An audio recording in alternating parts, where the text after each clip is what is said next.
Bienvenido Luis a Giga Latam Live, desde Argentina para toda América Latina. Realmente es un honor para nosotros compartir este espacio contigo. Un gusto, Fabián, un placer. Gracias por la invitación, por ser parte de esta experiencia. Gracias, Sebastián. Para mí es un privilegio poder estar con ustedes y llegar a tanta gente que les sigue. Bueno, bienvenido Luis, un placer tenerte hoy acá. Recuerden amigos, Luis es uruguayo, como comentábamos recién, viviendo en Paraguay. Y hoy, bueno, vamos a conversar sobre coaching, educación, inteligencia emocional, un programa imperdible. Y por eso, ¿quién más indicado para esto que el señor Luis Dermo? De hecho, Luis, para introducirnos en tema, contale a la gente quién es Luis y cómo fue tu carrera y hasta el día de hoy como para llegar a ser uno de los profesionales más influyentes en la materia. Bueno, en realidad que esta historia comenzó detrás de una pregunta que me hice hace ya unos cuantos años de por qué tomamos las decisiones que tomamos.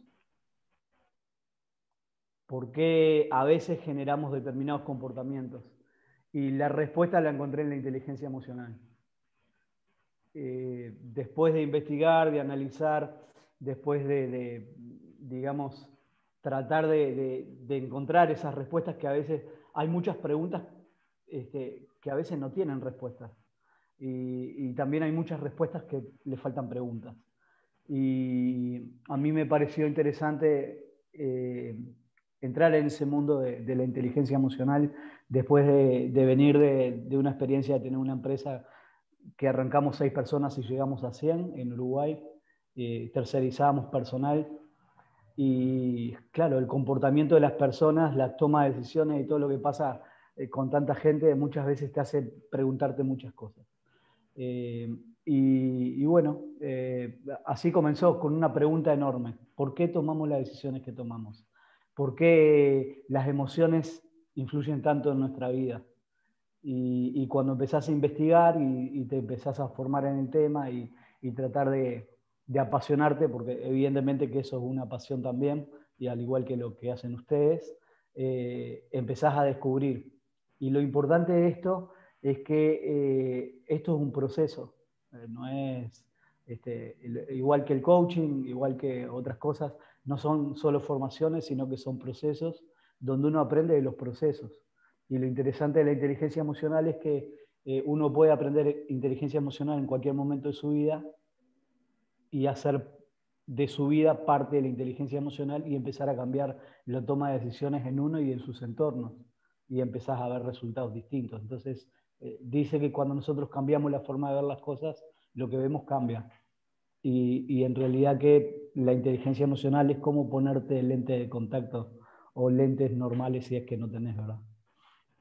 Interesante, Luis. La verdad que esa pregunta disparadora, ¿no? ¿Por qué tomamos las decisiones que tomamos? Qué interesante y que la respuesta esté allí en la inteligencia emocional. Eh, Platicaste también sobre el tema de las emociones, el impacto que tiene en este proceso.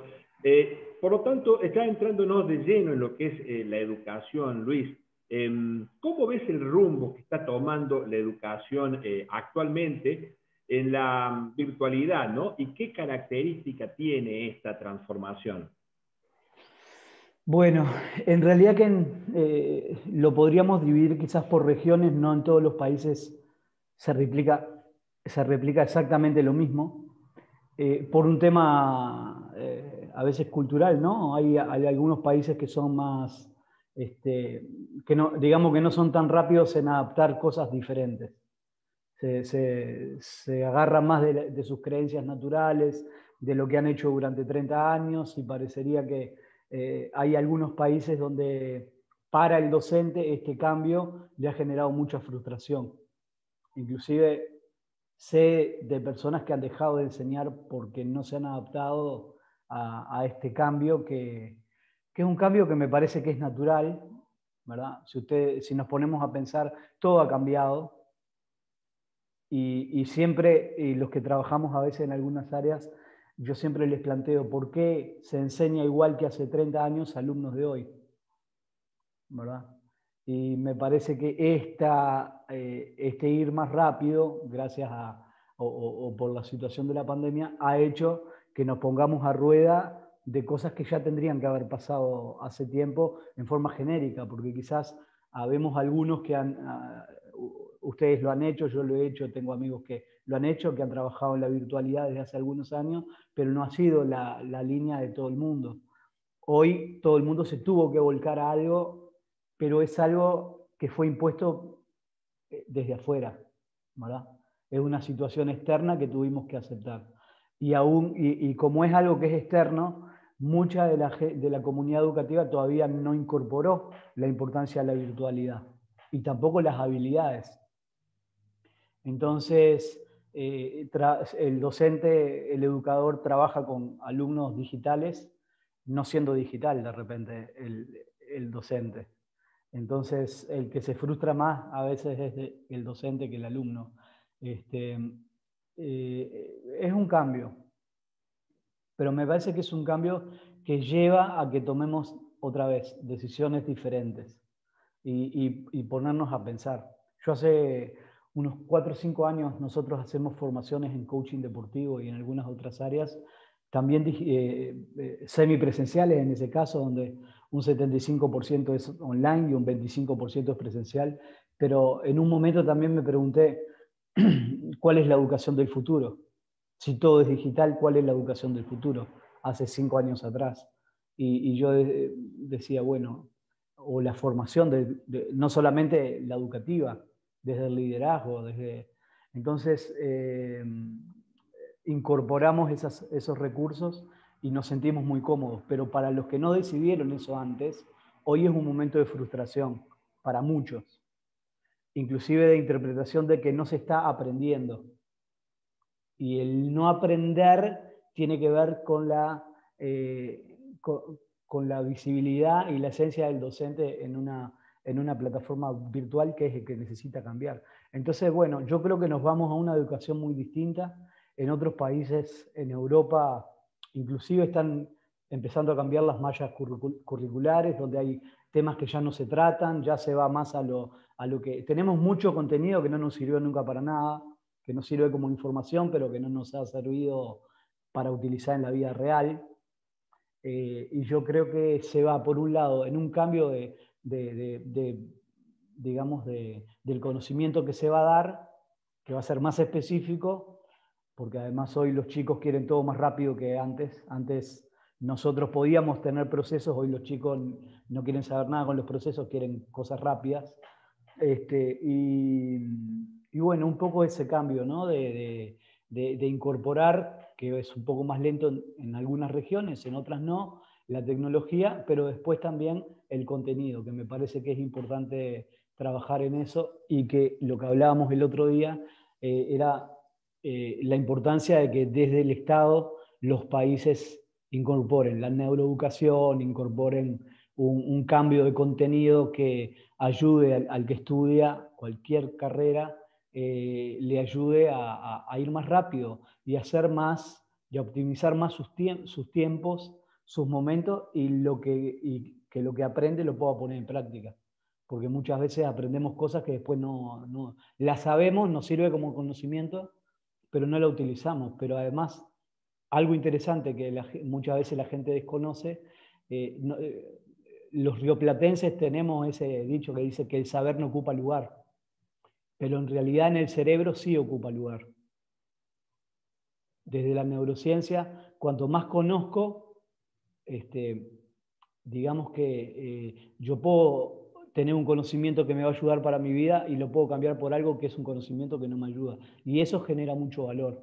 No es aprendo todo lo que sea y que el conocimiento no ocupa lugar. En el cerebro o desde la neurociencia sí el conocimiento ocupa lugar. Entonces, por eso también es importante. Muy, muy interesante, Luis. La verdad que estos conceptos, y celebramos la actualización de los contenidos curriculares. La verdad que yo creo que ya llegó el momento, y esta ola de cambio, de transformaciones en la educación va a traer justamente aparejado estas actualizaciones en todas las carreras, ¿no? Y eso es muy bueno. Luis, al respecto en materia de herramientas, ¿no? Obviamente los docentes tienen que también apelar un poco a actualizar sus skills y disponer también de accesos a tecnologías y demás. ¿Qué sugieres allí como para que los docentes que nos estén acompañando en vivo, que estén luego viendo este programa, puedan empezar ya a entrenarse, capacitarse, actualizarse, prepararse para esta nueva normalidad? Porque ya todos sabemos de que estamos viviendo, estamos transitando una era donde ya es muy difícil que volvamos hacia atrás. Todo cambio cuando llega y se queda, e incluso evoluciona mucho más rápido que antes. Por lo tanto, Luis, ¿qué herramientas le sugiere a los docentes que empiecen ya a adquirir y o practicar o actualizar sus conceptos, ¿no? Para poderse adaptar a esta nueva era? Yo creo que más allá de herramientas digitales que necesitamos tener, como por ejemplo este es un medio que antes no se tenía, hoy estamos teniendo una entrevista donde hay 3 personas en 3 ciudades diferentes. Conocer la tecnología, incorporar los recursos y las herramientas, todas las plataformas que ayudan a comunicarnos nos ayudan. Son similares, muchas veces son muy similares, algunas por ahí tienen algo de diferencia, pero es bueno conocerlas. Ahora, me parece que la herramienta más importante para la docencia presencial y la que es online a distancia es saber cómo aprende tu alumno. Si uno no sabe cómo aprende el alumno, uno puede tener un Ferrari guardado en un garage. Quizás yo tengo toda la tecnología, tengo un equipo que funciona a full, tengo un buen internet, tengo todo, pero si yo no sé qué pasa en el cerebro del alumno cuando el alumno necesita aprender, estoy perdiendo parte de la película. Y venimos muchas veces de esa educación, o sea, ha cambiado la educación, evidentemente hace 30 años teníamos otra educación, ¿verdad? Era, sin querer ofender a nadie, era una educación mucho más potente de la educación que tenemos hoy. Pero necesitamos incorporar herramientas. Anteriormente, quizás el docente lo hacía, había cosas que lo hacía en forma natural. Desde la neurociencia, desde la neuroeducación, hay un concepto que se llama CCM, es cuerpo, cerebro, mente, que es digamos, el concepto primario, y el concepto secundario, a eso se le agrega el entorno. Tiene que haber una unión entre lo que piensa, lo que siente y lo que le pasa físicamente. Si yo tengo una gripe fuerte, tengo fiebre, me pasa algo físico, no tengo la disposición para poder aprender de forma adecuada. Si yo no interpreto lo que tú estás diciendo de forma adecuada, tampoco puedo estar aprendiendo de la manera adecuada. Y mi entorno también tiene muchísimo que ver. Entonces yo creo que una de las cosas que tenemos que aprender es, primero, cómo aprende el cerebro del alumno. ¿Cómo aprende el alumno? ¿En qué momentos aprende? ¿Cuáles son las ventanas de atención? Los tipos de atención. ¿Cómo genero la atención? Por ejemplo, una de las formas por las cuales el cerebro aprende o el alumno aprende es cuando hay una emoción. Y yo una emoción la puedo generar a distancia o la puedo generar presencial. Lo mismo que tú puedes hacer en un aula física, salvando la diferencia, lo podés hacer en un aula presencial. El tema no es no dar capacitaciones planas, donde el docente empieza, habla 45 minutos y termina sin tener cortes, donde se llegue digamos, a tener la atención del alumno y donde haya una interacción distinta. Si no hay ese fraccionamiento de la información y no hay, digamos, a ver qué es lo que él está sabiendo, muchas veces el alumno no está aprendiendo. El foco hoy, desde lo que pasa dentro del aula, tiene que estar en el docente, no en el alumno. Hoy el alumno es la estrella, antes era el docente, hoy es la estrella. Eso significa que el docente necesita preparar las clases diferentes a lo como lo hizo durante 20 años. Yo tengo que saber cómo genero. El cerebro aprende cuando algo nos emociona, aprende cuando existe una inspiración, por motivación y por asociación. Son las formas por las cuales el cerebro aprende. Si yo logro generar en el aula, en distintos momentos, estos cuatro recursos, estoy más seguro de que el alumno está aprendiendo. No siempre que el docente está hablando, el alumno está aprendiendo. el alumno puede estar ahí, pero que esté aprendiendo es otra cosa. Y entonces, mi forma de preparar las clases, yo creo que la herramienta más importante es cambiar la manera de hacer las exposiciones.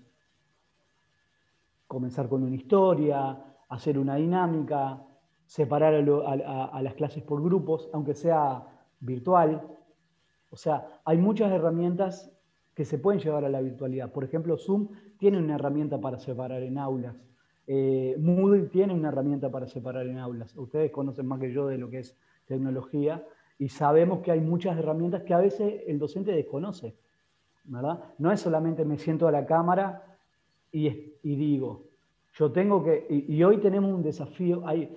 Yo trabajo mucho en el área de liderazgo y demás, ya con personas que tienen empresas o demás, y notamos y sabemos, y lo mismo le pasa al docente, que uno está hablando y todas las cámaras están cerradas. O sea, los alumnos no prenden no es como estamos haciendo nosotros que nos vemos. Muchas veces cuando uno está dando una formación determinada, se siente como eso genera frustración en el docente. Si no está acostumbrado y está enseñando ante una cámara y hay 30 personas con las cámaras apagadas o 29 con la cámara apagada y uno con la cámara prendida, siente como que el mensaje no llega. Ahí es donde perdemos cercanía. Entonces, por eso es tan importante utilizar el chat, utilizar el WhatsApp al mismo tiempo, utilizar una dinámica, ¿verdad? Donde aprendemos determinados conceptos. Y me parece que si se utiliza todo eso, la emoción es muy importante, pero hay que demostrar por qué la emoción es muy importante, ¿verdad? Y eso se puede hacer con dinámicas. Si hacemos una dinámica, si ustedes quieren, podemos hacer una dinámica 1 minuto para entender el concepto de lo que estoy diciendo. Por supuesto. Tienen papel y lápiz, ¿verdad? Papel y lápiz. Tienen para escribir. Sí. Sí, virome, papel. Bueno, como somos solo 3, o digamos son solo 2 los que están del otro lado, los porcentajes de que esto pase se achican un poco, porque cuando hay 30 es siempre el mismo resultado. Pero yo le voy a pedir que dibujen una casa.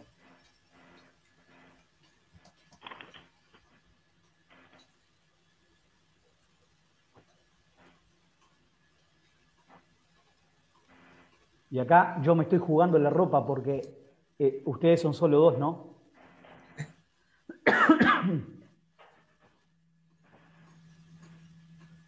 No necesita ser una casa. Listo, Ahora profesor.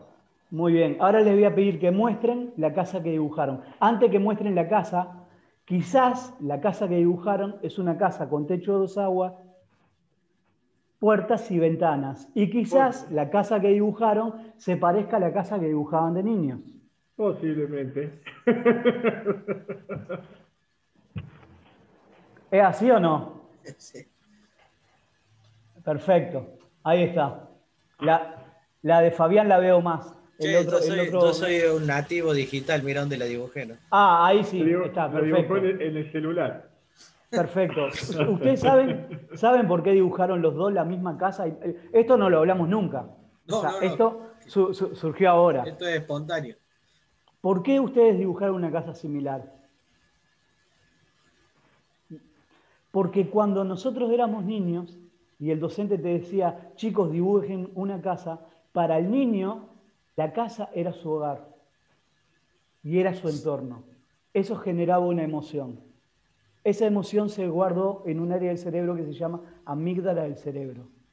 Cada vez que existe una emoción, se guarda en la amígdala. Cuando yo les dije dibujen una casa, y acá hay solo 2, y los 2 dibujaron la misma casa, con las diferencias de digital y demás, significa que, ¿entienden lo que quiero decir? Que esa emoción tuvo tanta fuerza que se guardó. Lo mismo sucede en la educación, y en la educación a distancia, en la educación presencial. Nosotros tenemos un concepto que dice, no hay materias difíciles, hay docentes difíciles. Qué buen porque la experiencia del alumno y el docente hace que la materia sea más llevadera o más difícil. En la medida que hay esa cercanía, el alumno se siente más identificado. Si se siente más identificado con el docente y hay más conexión, evidentemente va a aprender más. Si yo les pregunto a ustedes cuál era su materia más difícil, seguramente va a estar alineada a un docente, ¿verdad? Que les hacía la vida a cuadrito. Entonces, esas cosas también tenemos que aprender, que eso lo podemos hacer. Esto es digital, lo hicimos digital esto.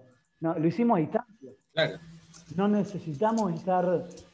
por eso quería hacer el ejercicio, para mostrar cómo, aún estando a distancia, podemos generar determinados conceptos o determinados procesos de aprendizaje. Importantísimo, Luis, esto y sin duda un gran aporte de valor a todos los docentes porque está claro y se desprende que en este proceso de transformación de la educación, el docente deja de ser la fuente de información para ser el moderador y el motivador del aprendizaje, ¿no? Tal como lo dijiste.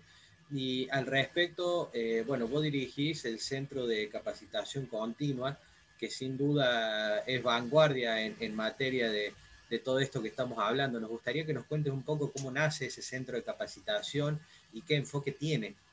Nació con la pandemia. ¿Se escucha, verdad? ¿Se me escucha, sí? Se escucha perfecto, ¿eh? Durante 6 años estuvimos dando conferencias en diferentes países de la región. Conferencias y trabajos con empresas. En Uruguay, en Argentina, en Paraguay, por supuesto, porque vivo aquí, estuvimos en México, en Colombia, en Perú hacemos muchísima cosa, en Bolivia. De un día para el otro, o sea, con cosas que hacíamos presencial y a veces semipresencial. Hacíamos los programas. Hoy soy director para Sudamérica de la Academia Europea de Neurociencia, Economía y Humanidades de España. Y también soy director para Paraguay del Centro Iberoamericano de Coaching. Y bueno, y algunas otras cositas más. Entonces trabajábamos siempre en formación desde el coaching, el liderazgo, la inteligencia emocional. Eso coaching, liderazgo, inteligencia emocional y neurociencia, con esos 4 ejes trabajamos en el área de educación, empresa y deporte. Pero siempre lo hacíamos presencial o semipresencial, el 80 al 75% online y el 25% ponele presencial en el exterior. Dentro de Paraguay era 100% presencial. Cuando apareció la pandemia, yo de un día para el otro me quedé sin nada. Al otro día tenía unas conferencias en una universidad, tenía programado para adelante 6 meses de trabajo, que de un día para el otro se desaparecieron. Como uno trabajaba con la inteligencia emocional, la primera cosa que hice fue no hacer nada. Mi primera semana fue analizar los pasos siguientes, porque no sabíamos a qué nos estábamos enfrentando y cuál era la realidad. Entonces, dije, y a eso, bueno, quedé sin nada. Por suerte, tenía un proveedor importante de Perú, que es una cadena de 64 colegios, que habíamos hecho una formación de neuroeducación y que me tendrían que haber pagado en diciembre y me pagaron cuando empezó la pandemia. Entonces eso me generó un aire para estar un poco más tranquilo y seguir pensando. Y dije, bueno, y ahora, si todo cambia, yo necesito cambiar. Yo no me puedo resistir al cambio. Si yo me resisto, hoy estaría tirado bajo tierra si me hubiera quedado esperando que las cosas cambien. Igual que todos nosotros, digamos. Entonces, ¿qué hice? Al poco después me hackearon las redes sociales. Perdí mi Facebook, mi Instagram, toda mi historia, mi experiencia de algunos años, desapareció. Entonces, ¿qué hice? Cambié mi página web, cambié mis presentaciones y generé una plataforma Moodle donde realizamos formaciones junto con colegas de otros países. Entonces, después generamos un centro de liderazgo para una universidad local y empezamos a hacer cosas a distancia. Hoy Hoy estamos, no sé, a 10 de noviembre, el 100% de las cosas son a distancia. Pero son a distancia porque tuve que generar un nuevo escenario. En ese nuevo escenario, otra cosa importante para todo el mundo, vivimos en un mundo de asociaciones. Ya no somos más individuos haciendo cosas. Fortalecemos el crecimiento en la medida que nos asociamos.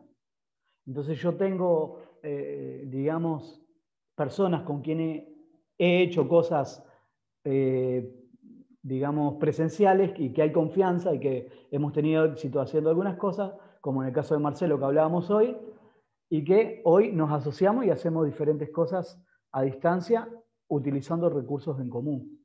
Entonces, yo digo que tenemos que aprender a cambiar. Cuando todo cambia, necesitamos cambiar.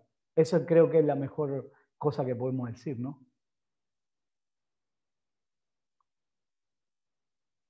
No se te escucha. Perdón que estaba muteado. Luis, la verdad que sí, que efectivamente unos conceptos muy interesantes. Atención docentes, esto va a circular mucho en las redes, Luis, la verdad que una historia muy interesante. ¿Cómo nace ese centro de capacitación en medio de una situación tan compleja a nivel global, ¿no? Como es la pandemia que todos nos azotó? Pero por otro lado, Luis, eres autor de 6 libros.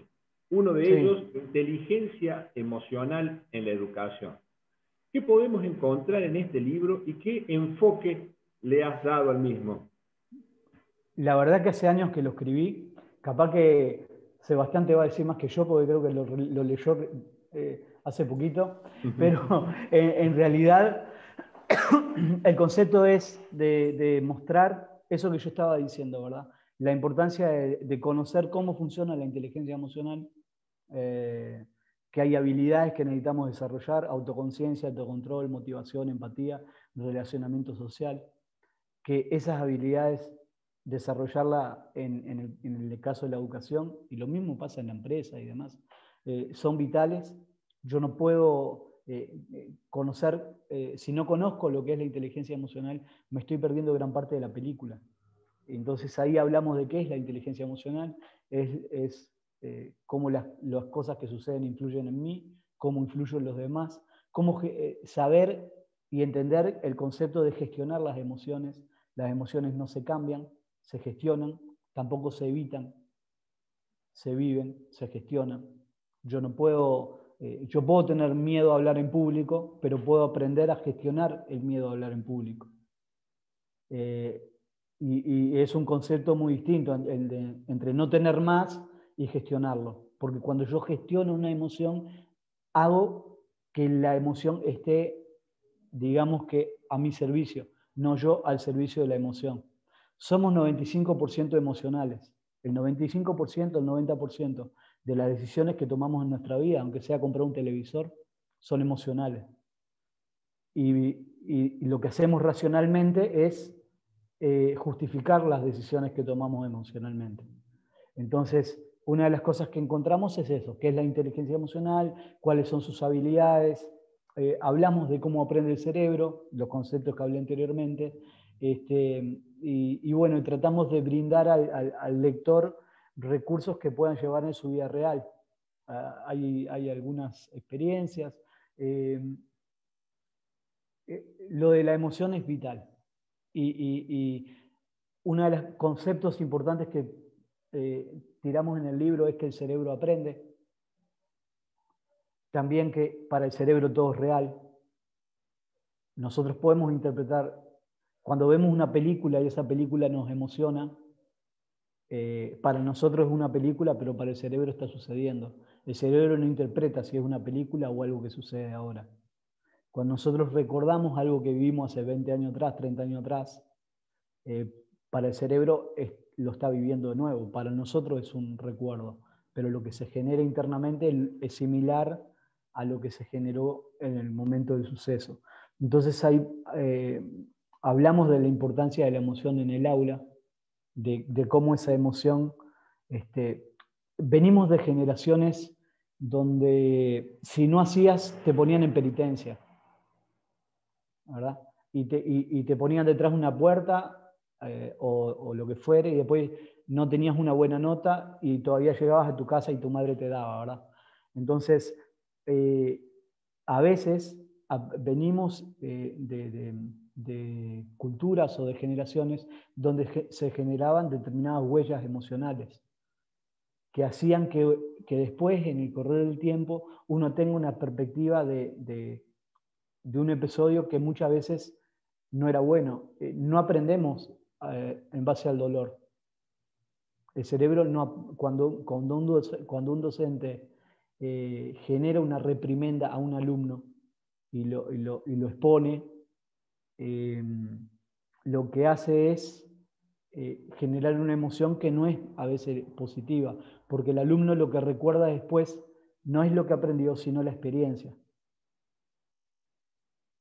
Entonces, a veces con recursos sin saber, también pasa que muchas veces como líderes o como docentes, queriendo motivar, frustramos.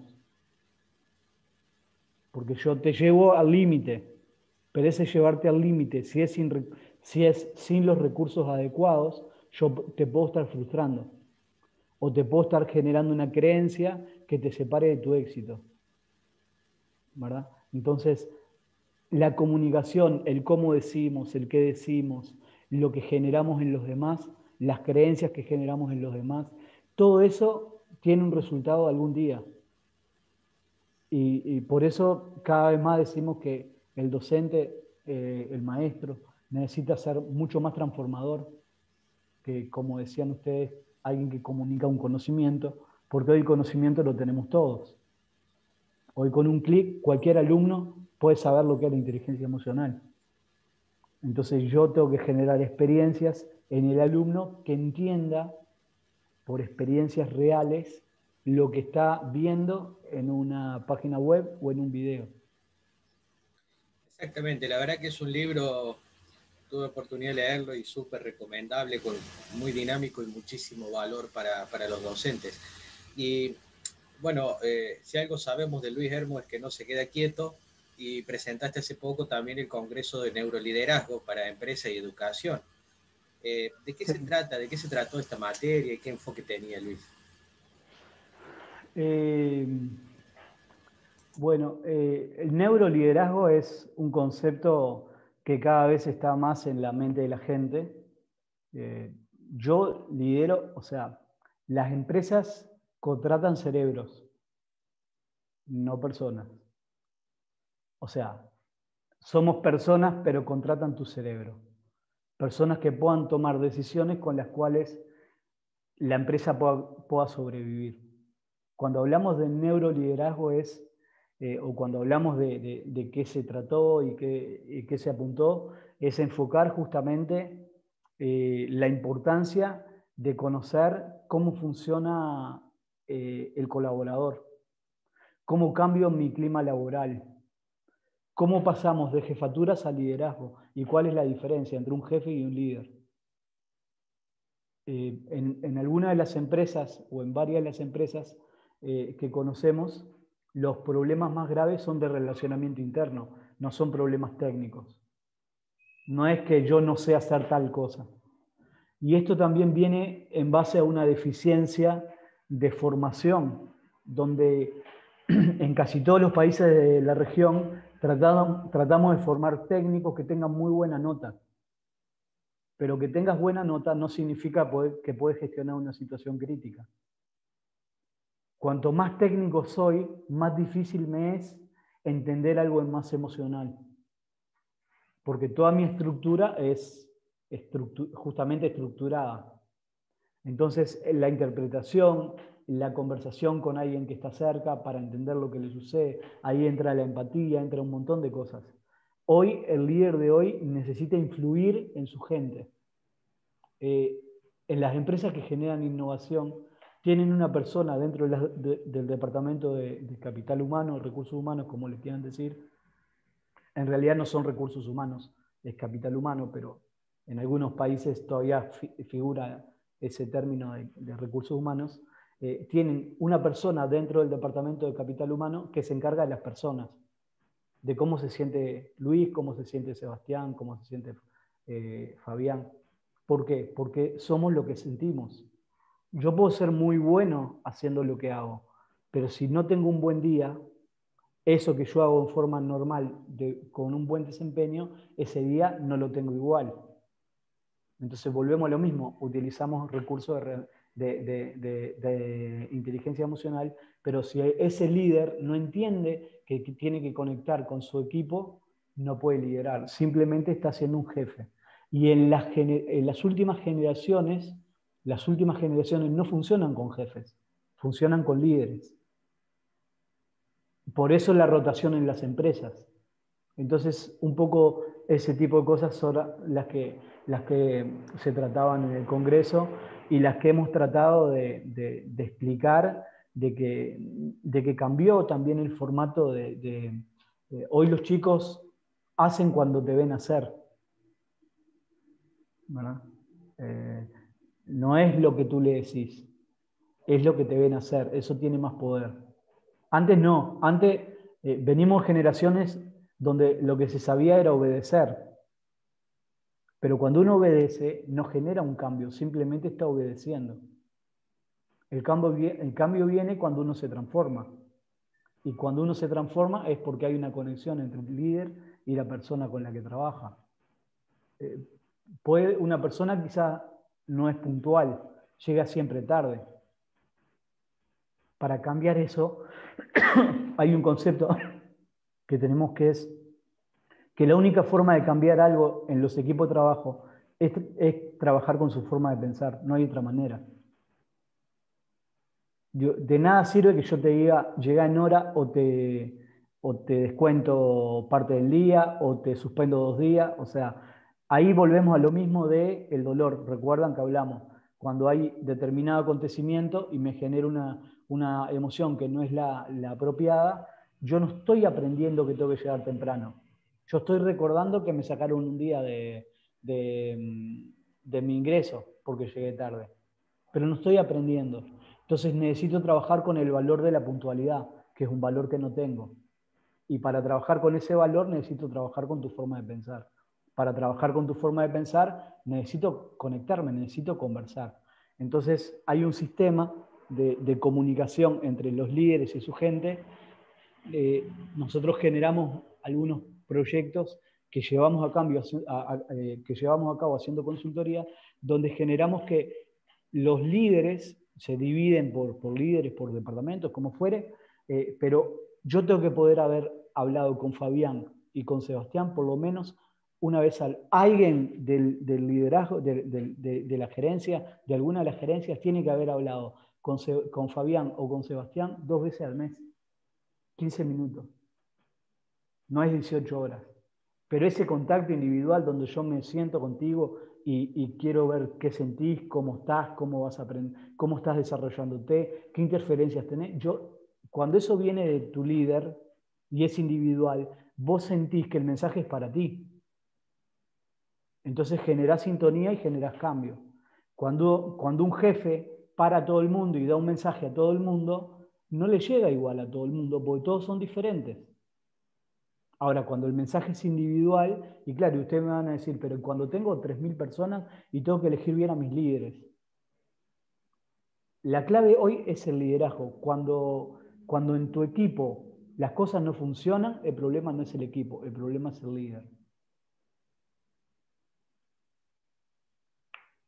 La verdad que qué interesante, Luis, todos estos conceptos, y me hace acordar uno que teníamos que decía que los colaboradores no renuncian a las empresas, renuncian a sus jefes, ¿no?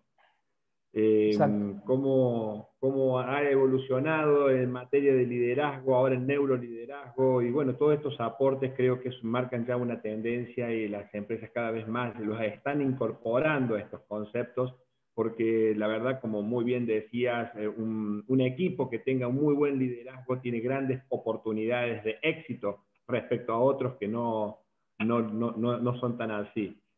También nos comentabas, Luis, mientras veníamos en la entrevista, que una de las actividades que desarrollabas era el coaching deportivo. ¿Qué enfoque tiene y cómo ayuda a obtener mejores resultados a los deportistas? Y bueno, es definitorio porque volvemos a lo mismo.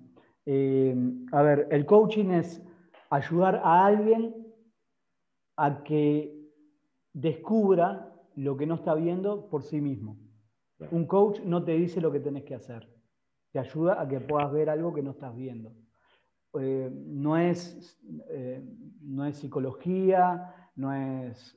o sea, el coaching es un facilitador del potencial humano.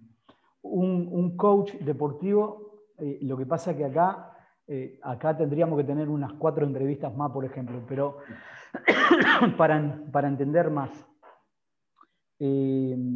A ver, todo lo que se trabaja en el coaching, para empezar, el coaching nació en el deporte y después se fue a las empresas, pero nació en el deporte y nació en el tenis. Cuando el creador del coaching, que era jugador de tenis, decía que tenemos 2 jugadores. Un jugador que es el que hace el deporte y otro jugador interno que es el que genera las conversaciones internas. Entonces, desde el coaching uno trabaja cómo se siente el deportista en diferentes ámbitos. Algunas debilidades de deportistas, y te digo a nivel profesional, clase A. Y te voy a poner un ejemplo puntual. Messi no erra un penal y tira la pelota 4 metros arriba del horizontal por un problema técnico, si lo hace.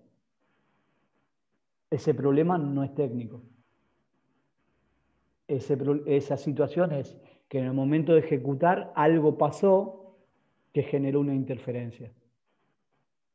Y eso que pasa internamente, todo el deportista trabaja para el éxito, pero no se prepara para el fracaso. Entonces, cuando yo entiendo que hay 3 escenarios, ganar, empatar o perder, y que la pérdida se puede cambiar, yo no me frustro. ¿Cuántas veces hemos visto selecciones de primer nivel que le meten 2, vamos a hablar de fútbol, por ejemplo, porque acá, ¿de qué otra cosa vamos a hablar? Entre nosotros 3 no podemos hablar de otro deporte. Por ejemplo, te meten 2 goles y el equipo se cayó. ¿Por qué? Porque son cosas que no se trabajan. Estos procesos se trabajan antes de la competición. No se trabaja, no cambiás un resultado en la cancha. Vos podés motivarle, podés gritarle, podés decirle, y por ahí, si hay un líder dentro de la cancha, el equipo cambia. Si no está el líder, tampoco, ¿verdad? Entonces, el coaching deportivo ayuda muchísimo justamente a ese trabajo. En lo personal, he hecho algunos trabajos con la selección paraguaya de karate, con deportistas y demás, y empiezan a cambiar determinados resultados cuando empiezan a cambiar lo que piensan, cómo se comunican y lo que sienten cuando están haciendo deporte. Entonces, una de las cosas que hemos aprendido en procesos, he trabajado mucho en Perú, llevo 7 viajes hechos a Perú donde hacemos formaciones y demás, y en base a las experiencias que tenemos, el 30% del entrenamiento tiene que ser con cómo se siente el deportista. Y lo otro tiene que ser técnico, táctico y estratégico. Pero por lo general se trabaja la técnica, la táctica y la estrategia. Y el físico. Pero no se trabaja la mente. Entonces, yo puedo tener muy buenas habilidades físicas. Puedo ser muy técnico. Puedo tener la estrategia. Pero si tuve un problema 5 minutos antes de empezar el partido, lo que yo tengo las capacidades, las habilidades para desarrollar, no se logran porque hay algo que te separa de ese desarrollo. ¿Cómo yo trabajo ese estado de ánimo? ¿Cómo trabajo mis conversaciones? ¿Cuántas veces escuchamos a un técnico decir, perdimos porque la cancha no era la adecuada? ¿Verdad? El campo no era el adecuado. Pero el campo es el mismo para los dos. Perdimos porque el estado del tiempo no era el más, pero el viento hay para los dos. Llueve de los 2 lados de la cancha, no llueve de un lado solo y del otro lado hay sol. Entonces la diferencia es cómo generamos determinados conceptos que generan creencias en los jugadores. Entonces, desde el coaching se trabajan las creencias, los estados de ánimo, el cambio en la toma de decisiones dentro de la cancha, ¿verdad? Y todo lo que pasa antes y después, todo lo que pasa después. Lo que pasa en el encuentro es una consecuencia. La verdad que súper interesante, Luis. Sin duda merece un capítulo aparte el coaching deportivo, pero nos deja una visión muy clara de qué enfoque tiene. La verdad que cuando el tema es interesante, el tiempo siempre es corto y este es el caso porque vamos llegando al final de esta entrevista. No tenemos más que agradecerte tu tiempo, tu predisposición y nos gustaría que estas palabras finales para la audiencia fueran tuyas. Bueno, primero agradecerles por el espacio, por la oportunidad y por el conocimiento que vamos teniendo uno del otro, que genera cosas interesantes. Decirle a la gente que lo que nunca cambia es que todo cambia. Tenemos que tener incorporado ese concepto de que hoy puede ser de determinada manera, pero mañana quizás eso cambie. Y que lo primero, si yo quiero tener una buena calidad de vida y quiero tener éxito ante situaciones inesperadas, tengo que tener adaptabilidad. Una de las cosas más difíciles para el cerebro es generar una neuroplasticidad, que es ese cambio de un hábito, de una toma de decisión. O sea, el cerebro también aprende a ser adaptable, a adaptarse a cosas diferentes, pero es un tema de decisión personal. Yo me puedo, como decimos en Latinoamérica, morir con las botas puestas, ¿no? No, esto es lo que yo pienso y todo lo demás no me importa. Pero eso me aleja de mi éxito, ¿verdad? Y uno tiene que tener la adaptabilidad de entender, resulta que esto era bueno para mí hace 5 años, pero hoy necesito generar un cambio. Que esto cambie no significa que yo soy otra persona, significa que entiendo diferente. Y ahí está el crecimiento. Entonces, yo creo que el mensaje más importante es el aprender que las emociones son importantes en nuestra vida y la adaptabilidad que necesitamos tener. Qué interesante, Luis, y qué importante saber que las decisiones muchas veces dependen de lo que uno justamente tome, ¿no? Y hay un concepto que nosotros también aplicamos en Giga Global, que es decir, el lugar que ocuparemos mañana depende mucho de las decisiones que tomemos hoy, Luis. Por lo tanto, les transmitimos siempre a toda la audiencia de que traten de focalizarse en lo que uno puede cambiar, en lo que uno puede hacer para mejorar, para perfeccionarse, para adaptarse.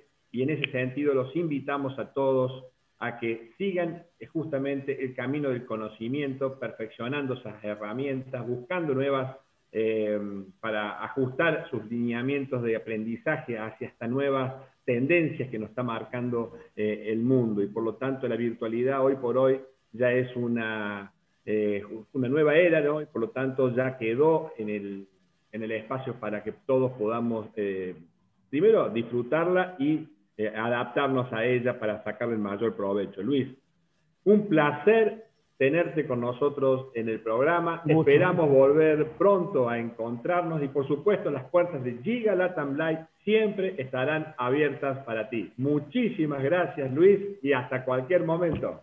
Un placer, muchas gracias. Un abrazo enorme a todos. Gracias, Luis. ¿A dónde te encontramos, Luis, en las redes? Buena pregunta, tuve que hacer todo de nuevo. Coach Luis Hermo, me parece que es, y el otro es Capacitarse para Crecer. Eso es en Facebook, en Instagram es, creo que Coach Luis Hermo, que me falta, no, perdón, en Instagram lo pude volver a crear recién ayer, creo que es Luis de Hermo, ya ni me acuerdo porque tuve que hacer. Lo ponemos acá abajo. Ustedes pongan por ahí y... Los ponemos en los comentarios, Luis Hermo. Exactamente, lo ponemos en los comentarios. Atención amigos, a seguir a Luis Hermo, todas las novedades en materia de educación no se la pueden perder, muy recomendado, gran profesional y amigo de Giga Global. Luis, Fuerte abrazo hasta el Paraguay, un cordial saludo y estamos en contacto. Muchas gracias. Un placer, gracias.